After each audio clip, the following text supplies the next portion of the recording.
Hace tiempo vivíamos en Monterrey y en cierta ocasión con unos amigos fuimos a un día de campo en uno de los parques ahí en la ciudad. Y este parque está en un área muy padre de la ciudad de San Pedro, Garza García, y en una zona donde había muchos edificios de oficinas de las grandes empresas que hay ahí. Y recuerdo que estábamos sentados ahí pues con la comida, platicando, pasándola bien, disfrutando el clima, que como cosa rara estaba muy padre. Y me llamó mucho la atención uno de los edificios que estaba cruzando la calle. Un edificio muy alto, con mucho vidrio y acero.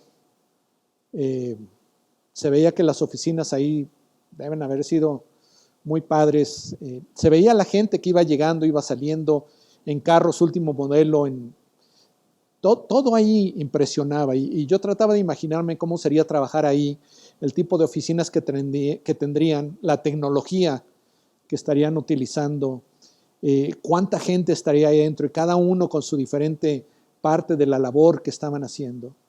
Y conforme veía yo el edificio, me di cuenta en la parte de arriba estaba el nombre de la empresa, de la compañía, Gamesa.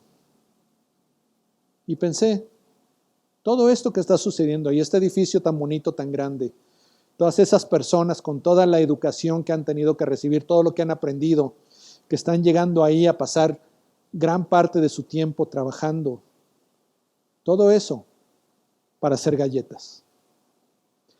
Y no es que tenga yo nada en contra de las galletas, me encantan las galletas, trato de tener galletas cada día, en tanto que sea posible, pero dedicarle mi vida a hacer galletas no me entusiasma.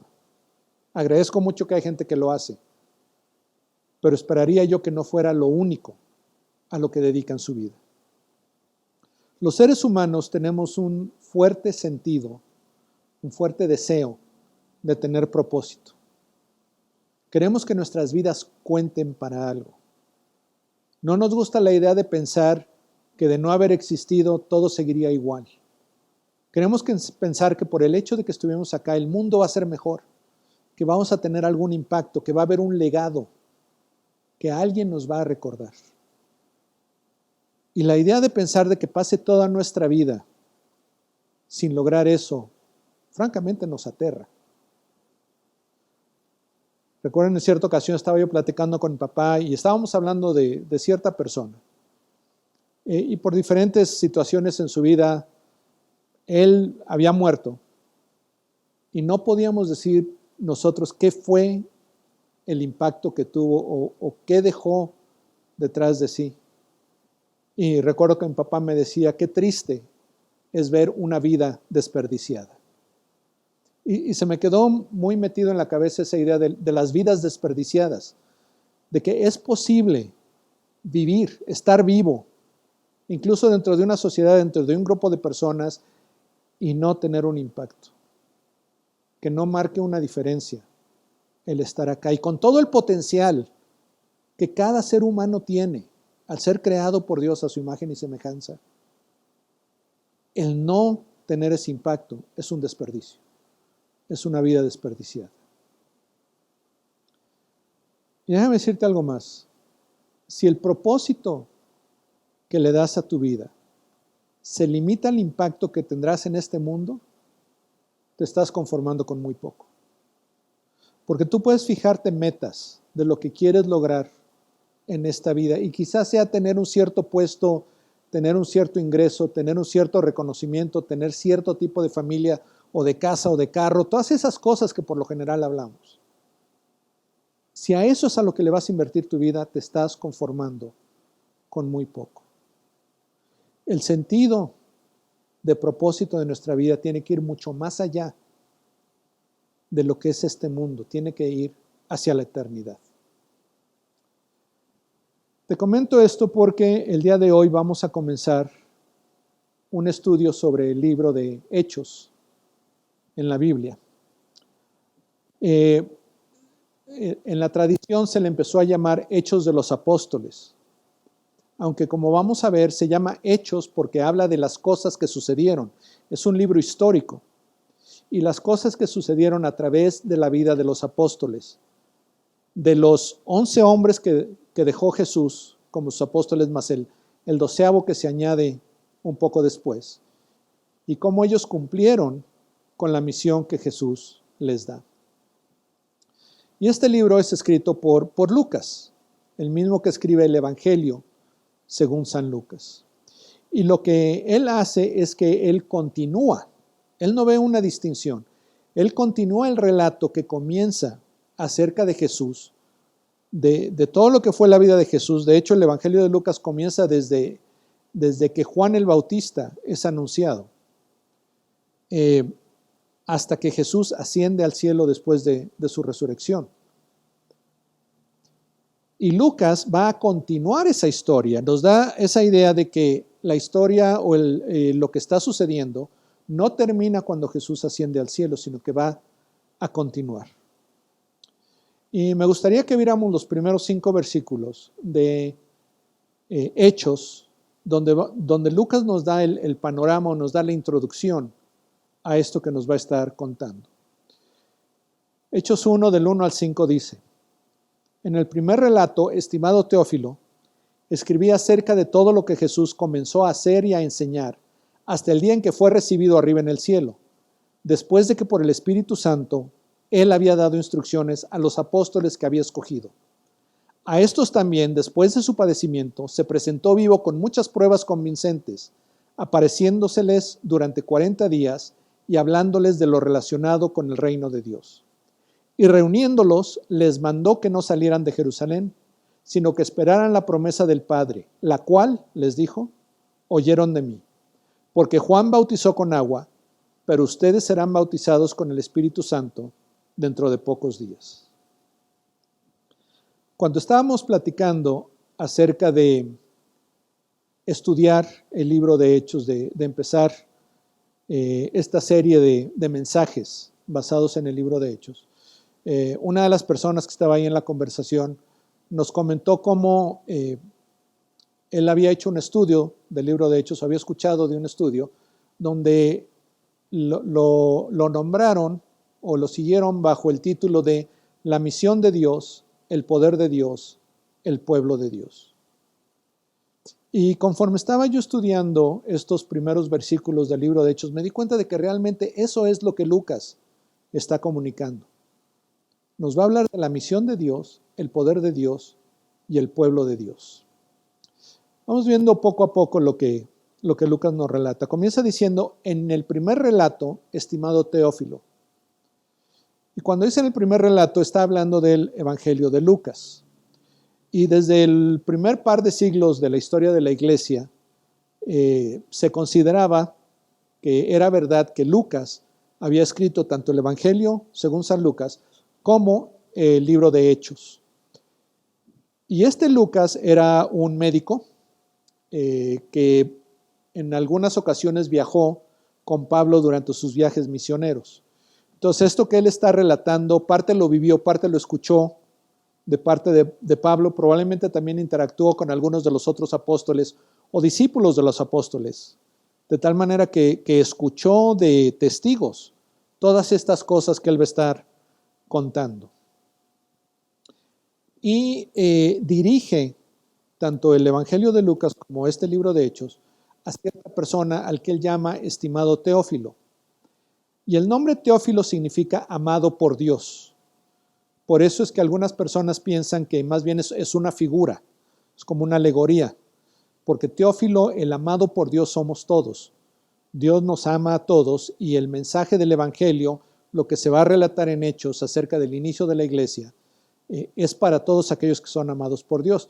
Pero también existe el argumento de que la manera como se refiere a Teófilo, aquí lo vemos en este pasaje que le llama estimado Teófilo, como que es una persona en especial, y aquellos que han estudiado esto piensan que se trata de una persona que no tenía el trasfondo judío y que había puesto su fe en Cristo o que estaba considerando hacerse cristiano.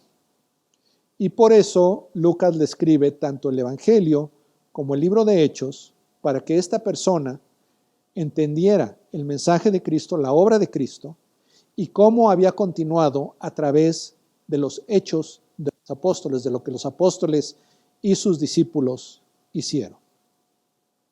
Dice entonces, en el primer relato, estimado Teófilo, escribí acerca de todo lo que Jesús comenzó a hacer y a enseñar. Y la manera como está escrita esta frase, hablando de que acerca de todo lo que Jesús, está hablando de la suficiencia del relato en el Evangelio de Lucas para conocer y entender cuál fue la obra de Cristo. Desde su nacimiento, su vida, sus milagros, su enseñanza, su manera de relacionarse con las personas, su pasión, su muerte, su resurrección y su ascensión, lo que eso significa. Dice, todo eso está en el primer relato. Pero es algo que Jesús comenzó a hacer y enseñar. Y esto nos da la idea de que eso que se comenzó va a continuar, de que no se ha terminado y va a continuar. Pero en cuanto al relato acerca de Jesús, escribe Lucas y dice, hasta el día en que fue recibido arriba en el cielo. Está hablando de la ascensión de Jesús.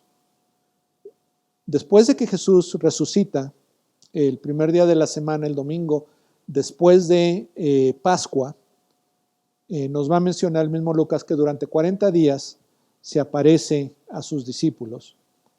Y es 10 días después de eso, en el día de Pentecostés, que se inicia la labor de los apóstoles, pero Jesús asciende al cielo antes de eso. Y esa ascensión es algo así como una marcha de coronación.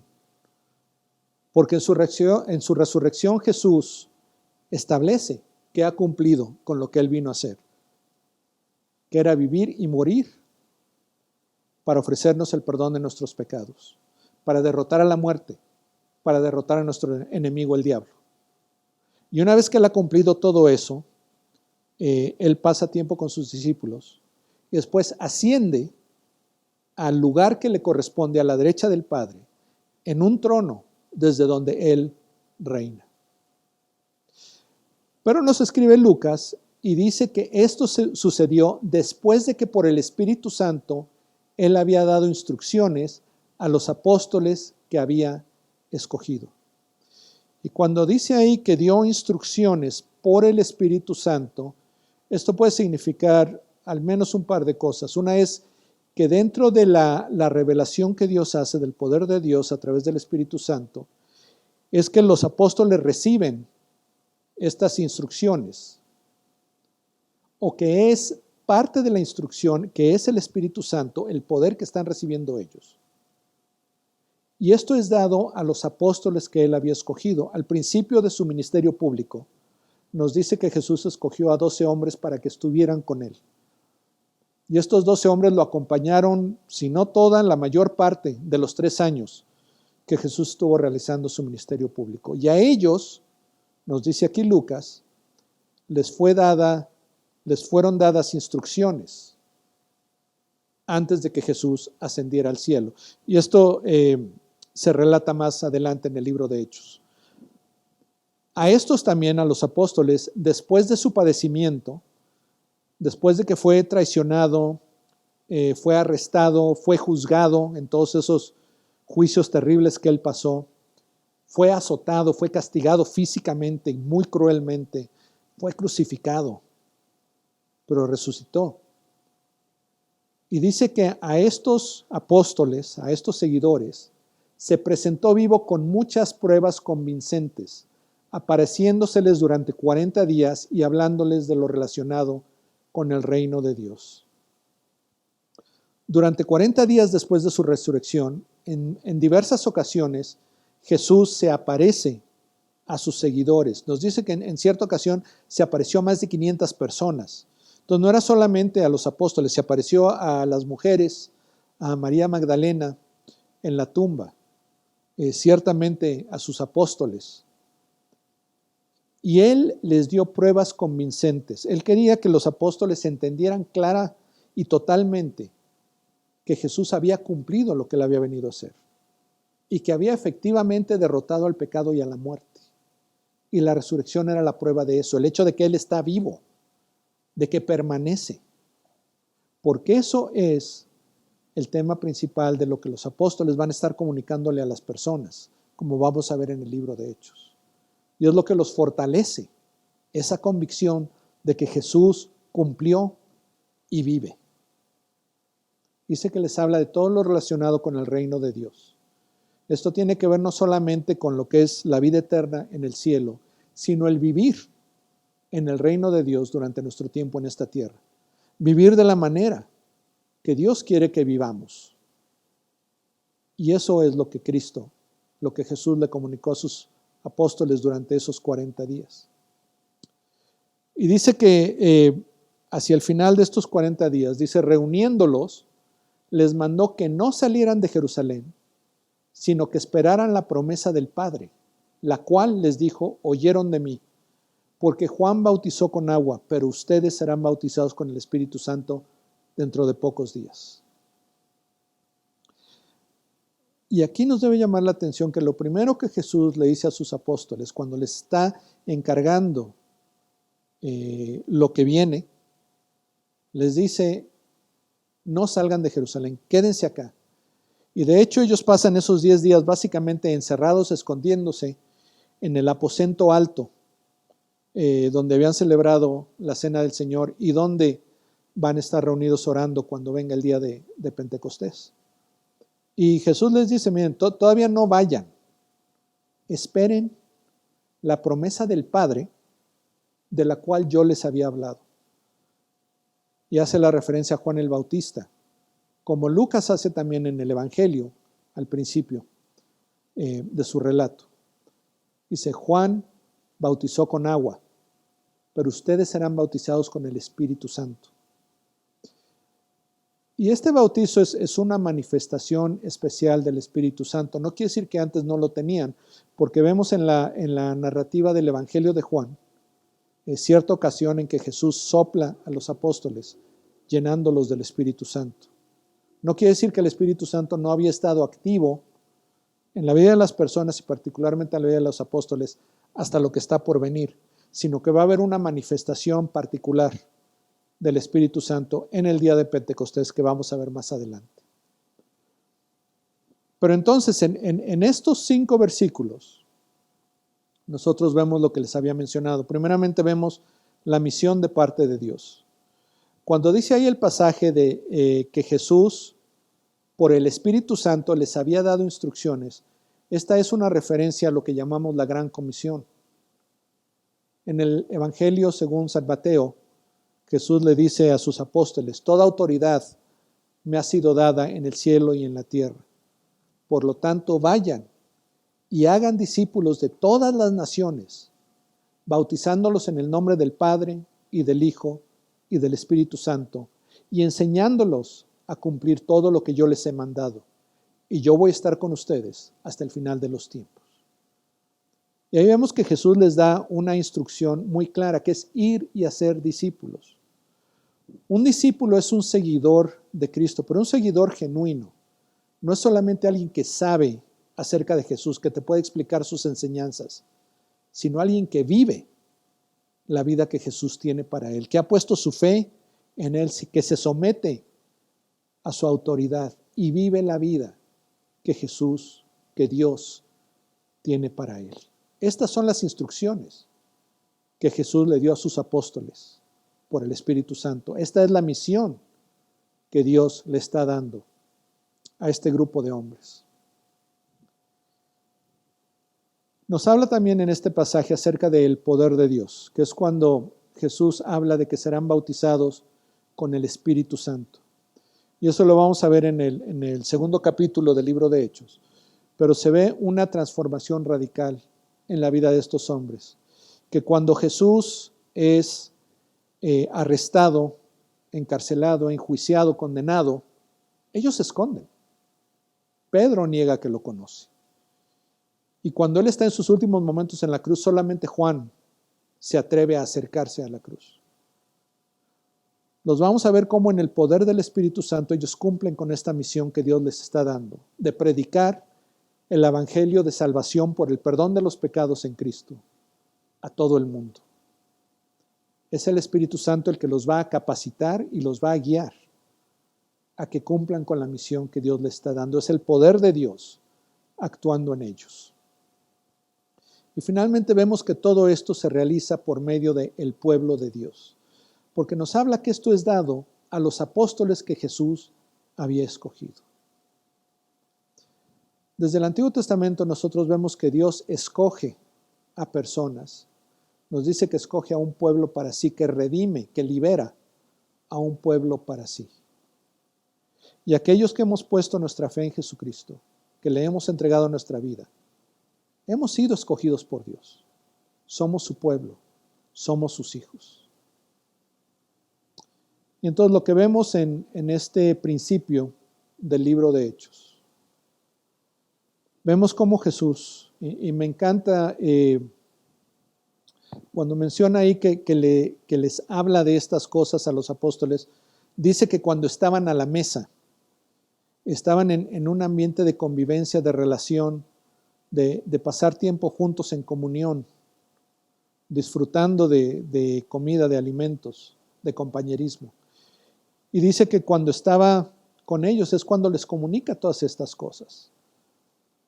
Todo lo que Dios nos pide que hagamos se hace en relación con Él. Se hace como parte de ser hijos de Dios. Y Jesús les comunica que hay una misión. Dios nos está invitando a ser parte del proyecto de redención que Él comenzó desde que Adán y Eva pecaron y que se va a cumplir cuando Jesús regrese nuevamente y se dé la consumación de todas las cosas, cuando todo llegue a ser conforme a lo que Dios lo creó para hacer. Y Dios pudo haberlo hecho él mismo. Jesús pudo haber dicho, ya resucité, ahora déjenme que empiece yo a hablar con toda la gente. Es más, Él podría aparecerse individualmente a cada persona que ha existido y que existirá y tener una conversación personal directamente con ellos para darles este mensaje. Pero en el plan de Dios está que seamos nosotros los que llevemos ese mensaje a las personas. Y lo hacemos en el poder del Espíritu Santo. No por nuestras propias fuerzas, nuestra propia capacidad, ni entendimiento, ni poder de convencimiento. Nosotros, por el gozo de participar de lo que Dios está haciendo, llevamos este mensaje a otras personas. Y el Espíritu Santo hace su obra de convicción, de llevarlos a esto. Y es en el vivir dentro del reino de Dios, conforme a lo que Dios nos pide que hagamos, que damos gloria a Él, que cumplimos su misión. Entonces esta semana quiero invitarte, si no lo sabes todavía, que le preguntes a Dios cuál es el propósito que Él tiene para ti dentro de la misión que Él ya está cumpliendo en la historia de la humanidad, que es el redimir a las personas para pasar la eternidad con Él. Te animaría a que consideres en qué estás invirtiendo tu vida. ¿Qué es lo que tú crees que le va a dar valor a tu vida? ¿Cuál es el legado que vas a dejar? ¿Qué impacto vas a tener en la vida de otras personas? Y que sea en ese contexto que tú le pidas a Dios que te revele, que te guíe, que entiendas qué es lo que Él tiene para ti. Porque es el mejor lugar en el que podrías estar. Vamos a pedirle que a través de su Espíritu Santo así sea.